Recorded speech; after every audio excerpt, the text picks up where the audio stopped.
Hiya, Beza here from David Watts. We've come over to Nottingham to meet Bafta award-winning producer, actor and writer and all-round nice guy, Jonny Owen. Let's go meet.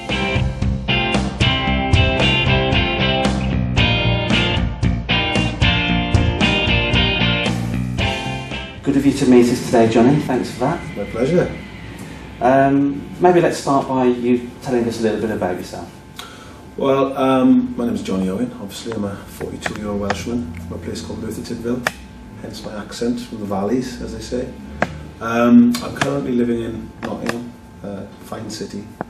I've lived in a few places, Cardiff, London. Ended up kind of working in the worlds of music and film, which is a real labour of love for me. It's what I always wanted to do, I think, being a kid. A wise man once said, the man that loves his job never works. There's a lot of truth in that. So I've kind of ended up in a good place. I'm very happy, really. That's cool. Svengali is coming out this year, March. Yeah. March, we believe. Yeah, end of March. Yeah. Tell us about the movie. Well, it's about this guy who's from South Wales, Mod, who discovers a band on the internet called the Premature Congratulations, and it's a bit like he's cracked the theory of the atom, really. He's got this band and he's kind of realised the state the music is in, you know, with reality TV and stuff. And he kind of sees something in this band and he's kind of got a gift for it.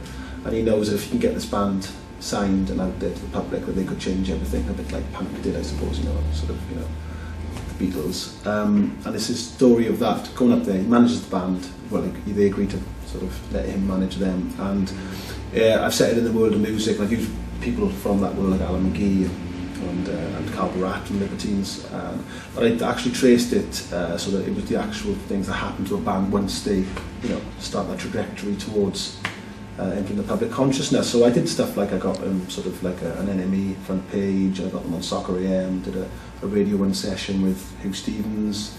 We played the Blue Posts, which is a famous venue in East London where bands play. So I tried to make it as authentic as I possibly could. Really. It's a story about that, really. And I was in a band myself when I was younger, so I was able to sort of portray a band, a young indie band, as close to reality as possible. There's swines in it, you know. And what did you play an instrument in the band when you were young? Yeah, I was actually. I could play the guitar and I could play the bass. We did all right, you know. We were almost like a bit Britpoppy before Britpop. But we kind of 91, 92. We played with. We got picked as what in Excess in '93. We were a big band at the time. They did a sort of a tour of Britain where they played smaller venues. And then in the following year or two, we got signed to Sanctuary, Warner Chapel. So we had a good, you know, record deal, good company, signed by a good label in the States. We released a single, which I think sold about 2,000 copies. That's all they cut. So it was doing really well. And then what happened was I got offered a really big part in an acting series. I'd never acted before. In South Wales on what was called ITV Wales, and it was about 3 years' work. And I kind of had an idea that, you know, and what I've worked out since is that a lot of bands, you know, can be successful if you're very lucky early doors, but the chances of staying in that industry long term are, you know, it's like winning the lottery, really. It's like finite. So I just thought, you know what, I'm going to do this and I'm going to give it a shot. And I've been in a band since I was about 17, and I was 25, I think, at the time, 26, and I was getting tired of lumping amps around, you know. And I just didn't think we were going to make that big breakthrough, you know. And were you spotted? Were you walking through an airport and someone offered you a contract with that? It was a bit like that. What happened was I did some stuff for Welsh television for the band, and the casting director, a guy called Peter Edwards, and Tony Smith, another guy, bless them, they see me getting interviewed, something like this, and said you're quite comfortable around the camera and stuff, and I was like, you know, I can talk for Wales. So they said, there's a character in this series, long-running series, who's been in a band and it's from Merthyr Tydfil. I mean, the chances of that happening are ridiculous, but it happened. So they asked me in for some screen tests, and it was quite a long process, about 3 months of workshops and things, but I got the part, really, and from there I thought, you know what, being in a band, you've got to rely on the temperament and ego and character of 3 other people, whereas with acting I could just rely on myself. So it didn't work out because, you know, it was myself to blame. So that's what I did, really. I ended up sort of going down that route, really, but always keeping the love of music as well, you know. Yes. With Svengali, and particularly the fashion, the clothes that were chosen for the movie. Yeah. How did you make that selection, or who was responsible? Perhaps? It was me. Basically, what I did with me was I started them obviously online, and they were very popular, and I did it as a kind of a classic sort of revival mod, you know, Parker, you know, sort of Perry shirt and blah blah blah. So I did it as a very conscious choice of Target T-shirt, and him with this sort of plastic bag running around London. When I did the film, I had a very specific idea of how Vicky would look playing Shell, and how the band would look. The band I always thought sounded like the Stooges. That's why there's the idea of a punky thing, kind of like a garage, almost, you know, American garage band, Stooges sort of period, MC5s. That was the idea that they sounded, you know, which is what I think music, you know, could do with at the moment, a band like that. And my idea of how they looked was, I thought of the Clash quite a lot. That sort of 77, 78 period Clash, a bit like the Stones in the mid-60s, the amazing looking band, you know, Stone Roses like that as well. Every so often a band comes along, you think, wow, you know. And I had specific characters in mind, and I managed to cast as close as possible. I got a drummer that looks like Jimi Hendrix. I had a bass player, and he was Paul Simonon. The singer was obviously Cross Blakey and Ian Curtis, and then the guitarist was Bernard Sumner. And I gave them, bless them, the actors, 4 fantastic actors, you know, all done really well since as well. And I gave them lots of sort of footage and photographs, and they tried to get the characters to look as similar to that as possible. It was great, actually, what I was able to do. I was able to sort of manufacture my own band, really. So, you know, that was great. Vicky's character, we spoke a lot about a great sort of rock and roll look that girls had, and even sort of like the 40s, you know, where they tie a sort of a cloth around their hair and stuff, and maybe sort of something quiffed, and she looked fantastic in her brogues, checked pattern dresses. So there was a lot of consideration went into how people would look in it. And obviously my nemesis in it, the other Welsh lad, Horsey, he looked like a classic sort of London A&R fashion victim, you know, a lot of G-stars, stuff like that. So what kind of people are going to enjoy Svengali?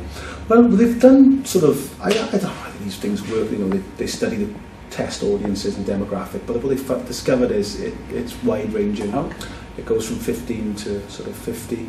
And I think that's a lot to do with music. I think popular music has been, you know, as part of British and, you know, our life in this country, it's popular culture since the 50s, obviously since the first rock and roll arrived. And my father, you know, remembers Elvis and loves Elvis, and he's 72.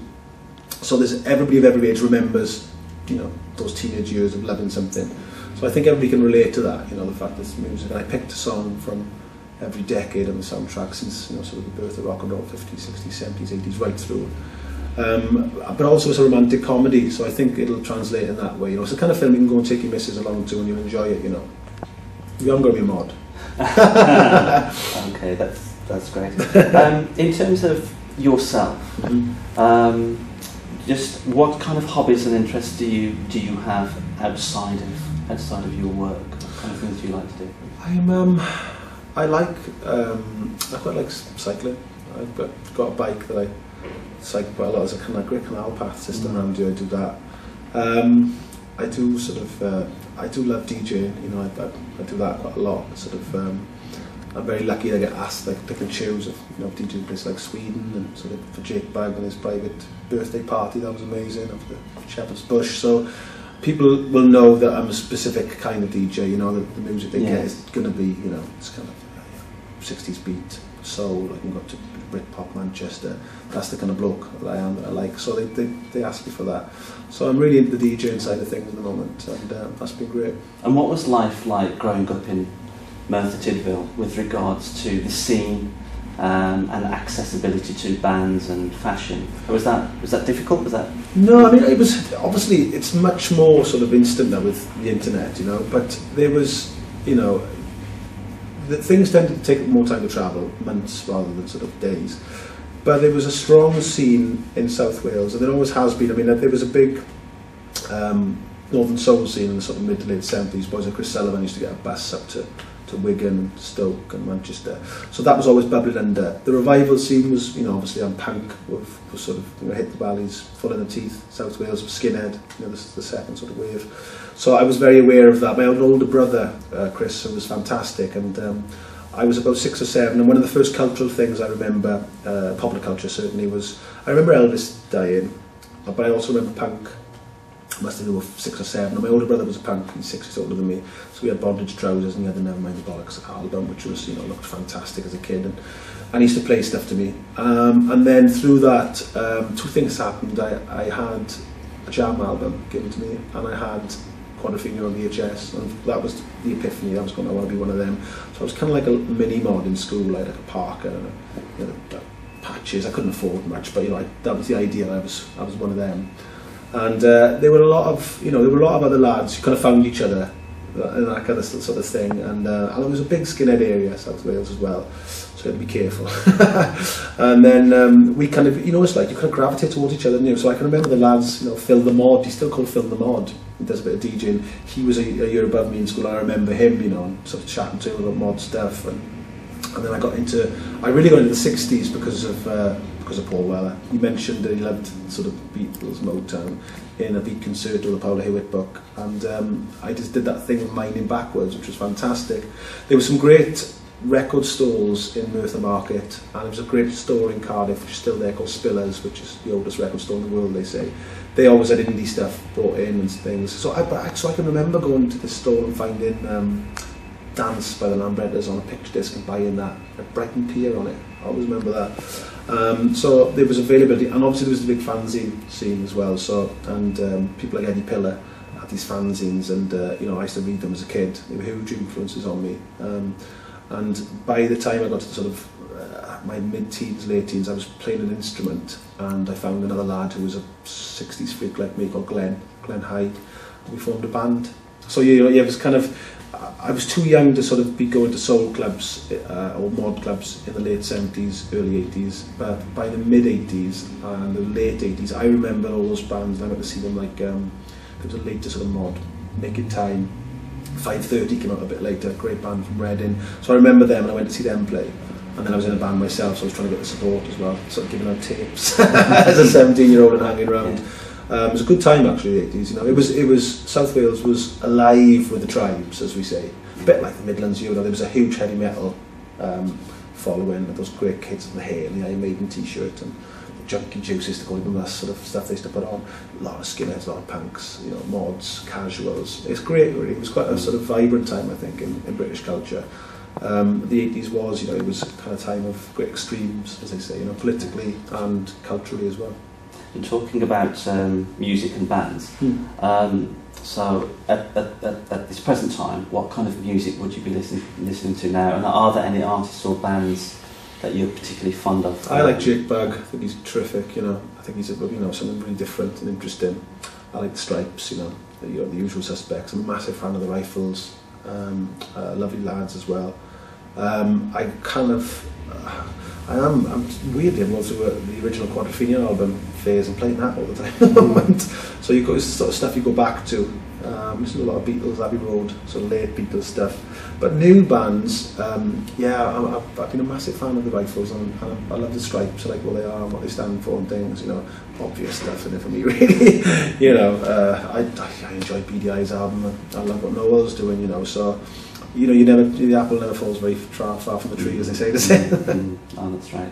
And in terms of clothing, fashion, obviously, you've very kindly had a look through the David Watts range, and I know there are some items that you're fond of there. Yeah. Are there any sort of like fashion websites, fashion magazines that you look at, and how do you get your fashion choices made? Well, I mean, I've always kind of liked a certain style and look. You know, there was that mod look has sort of, you know, it's gone down sort of the ages really, and it's a very sort of British look. You know, it's almost like a nice polo shirt, a pair of nice straight Levi jeans. You know, and the trainers can be Samba or they can be desert boots with a nice jacket. You know, there's a reason why that looks smart and people can wear it. I mean, I've always sort of dressed that way. I like a nice suit.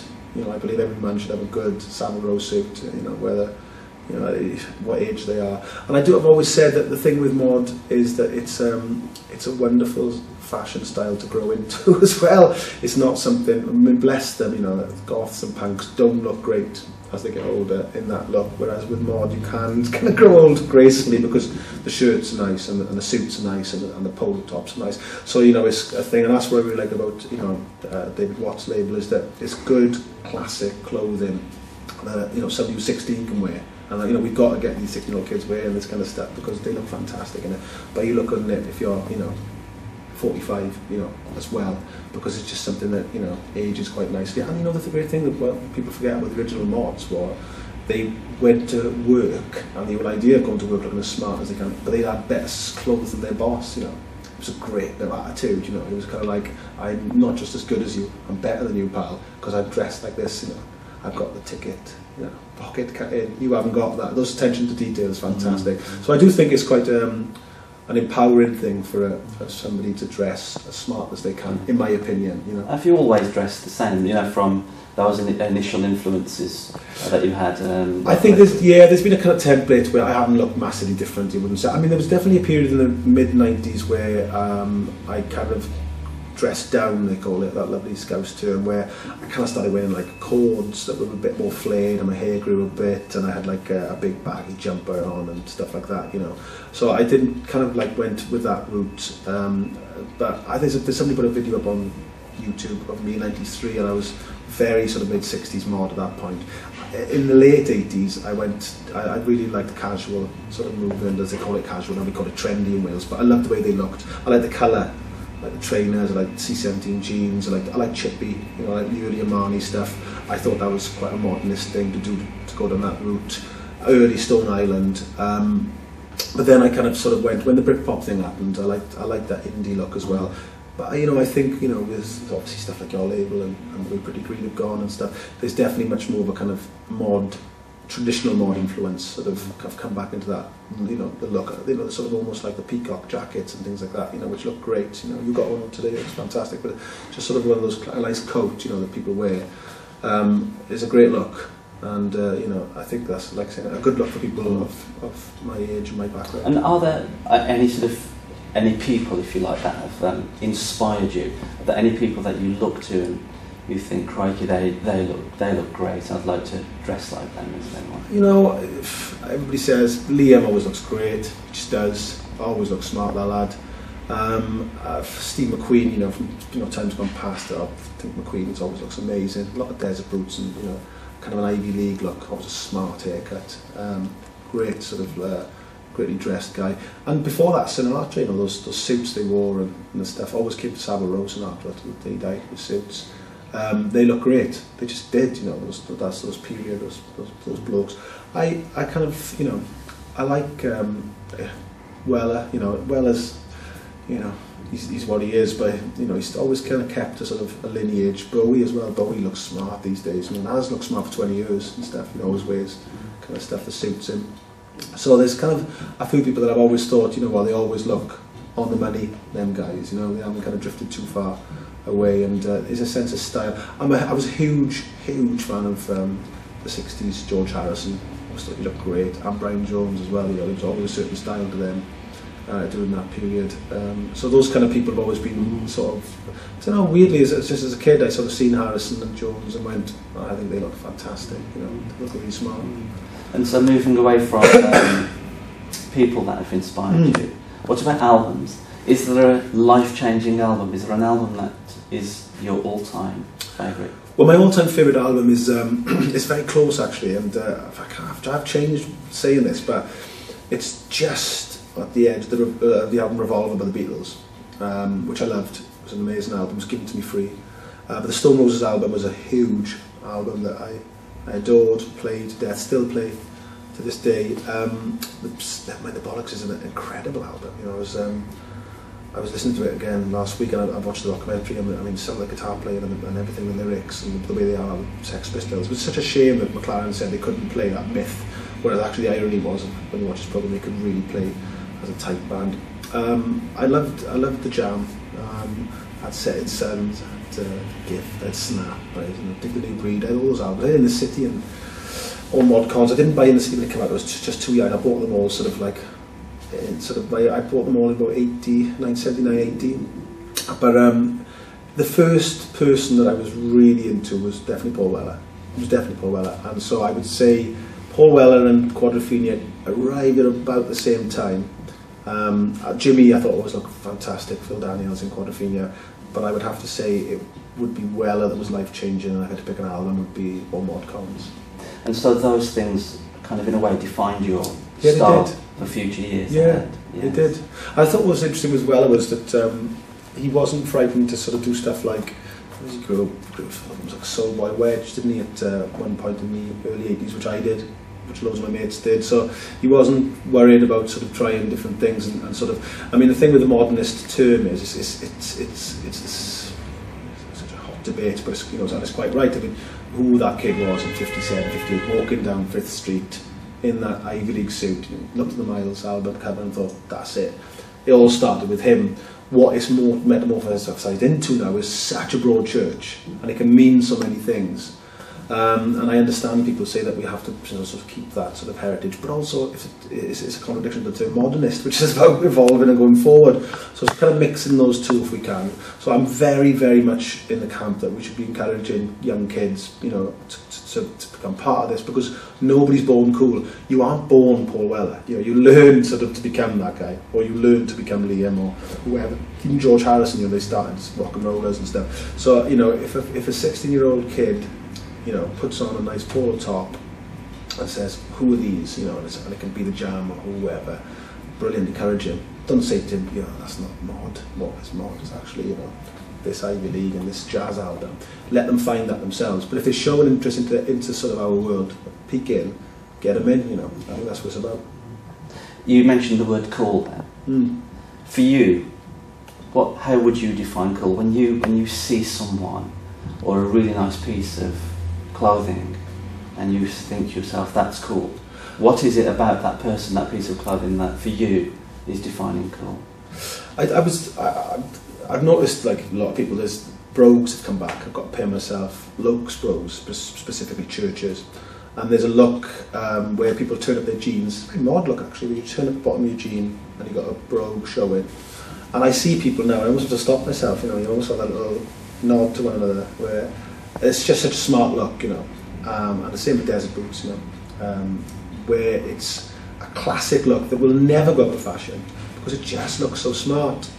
And I went to watch Notts County play the other week with my mate, and there was a guy there, he was a mod, he had a parker on, he had a really nice college scarf on, and he's there, he's got his hair.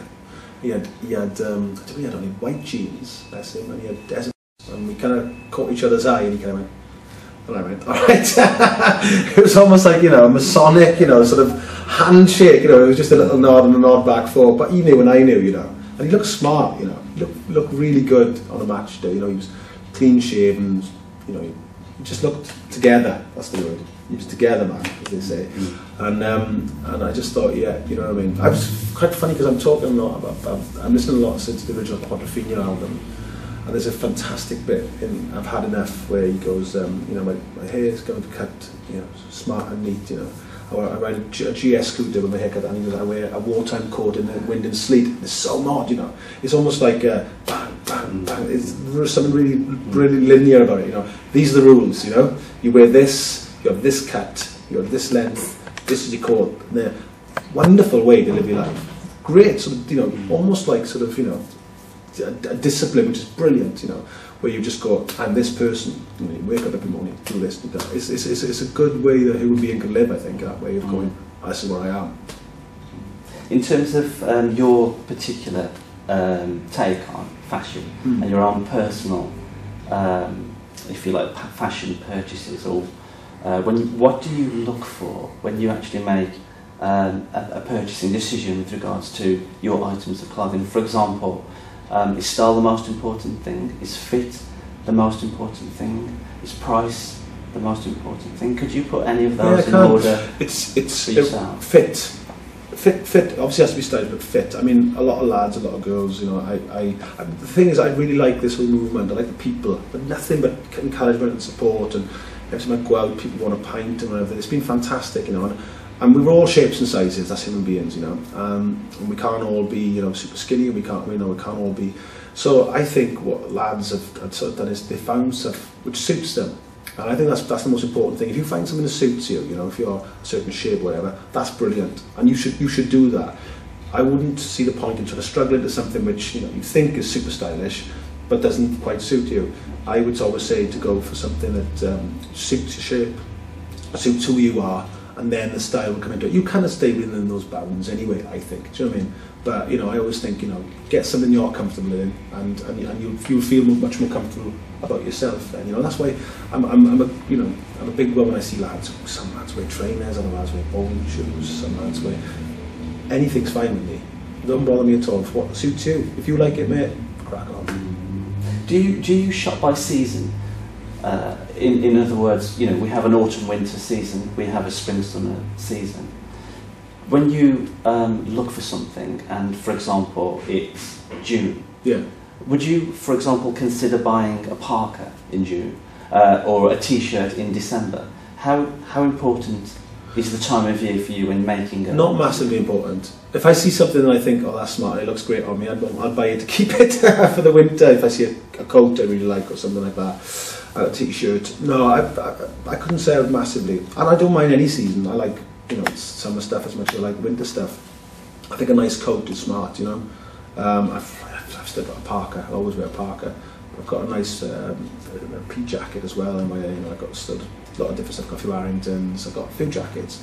Staples again. You know, I wouldn't drift much beyond that. But I've got, you know, I've bought Burgos in the past. I've got like some Burgos jackets and things like that. So I've gone sort of, you know, more casual, you know, in that look. But I am sort of more traditional mod these days. I do kind of wear more smarter jackets. But I can't say I'm massively dictated to buy for season. I'll buy something if I like it and it suits me, whatever time of the year. And what are your impressions of the David Watts brand? Oh, it's been great. I mean, the thing with the David Watts brand is, like I say, it's got some classic stuff in there. You know, nice polos, some nice knitwear, nice T-shirts. You know, and that's what it's all about. You know, and little things like wallets and, you know, stuff like that. You know, it's kind of it's a good classic look as well. You know, obviously you like a louder shirt yourself, and there's nothing wrong with that. I mean, loads of lads sort of, and I would wear one with a suit and things as well. So you actually do, you know, there's quite a wide range there as well. And it's like you're saying, the more we have people and bands and this kind of thing within our world, the better for me. I mean, I think it's important that we keep encouraging people involved in. And with regards to your first impression when you discovered the brand, perhaps via social media or into a stockist, what impression did you get initially when the brand was introduced? Well, the name David Watts is a great song, so it's a bit like, you know, that's clever. And I liked some of the I like the stuff like the scarves you did. You know, I thought that was really good choices. You know, good college scarf. You know, so that was what interested me, is the little sort of, you know, the attention to detail again, the wallet, things like that.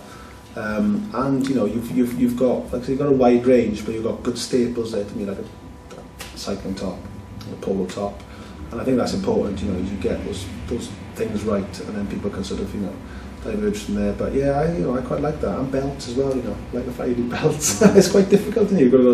Usually got to go to Marks or something to get a belt. You know what I mean? So, you know, those little things like that are great. You know. Nice wallets, Keith. I noticed there's no money in them for me. Yeah, sorry. Very smart. No, very nice indeed. I love that. I should have put a pound in there. I love the purple detail as well. Gorgeous. Thank you. I love little things like that. That's what I'm saying about stuff like belts. You know, you just need nobody does belts. Yeah. You know, things like that. It's great. This is what I love. Love this. What do you do with that? That's fantastic, isn't it? See, because the thing is with me is because I'm quite a thick set. What I was going to say, you know, I've got, you know, those bloody little tiny thin silk pasty scarves. They're never going to work. But stick that on me, see, and I'm all right. Do you know what I mean? That's why I wanted one, because it's a great sort of classic college, Ivy League kind of college. And there we are. Beautiful. Much better. You know what I mean? Jonny, it's been an absolute pleasure. Thank you very much indeed, and best of luck with Svengali. Thank you very much indeed. out end of March. So the premiere will be in London, I think, sort of like last week in March, I believe. Any chance of a couple of tickets? You want some tickets? Yeah. Tickets, mate. It'd be my pleasure. Thank you. No problem at all. Thank you. Thank you very much, Keith. Cheers.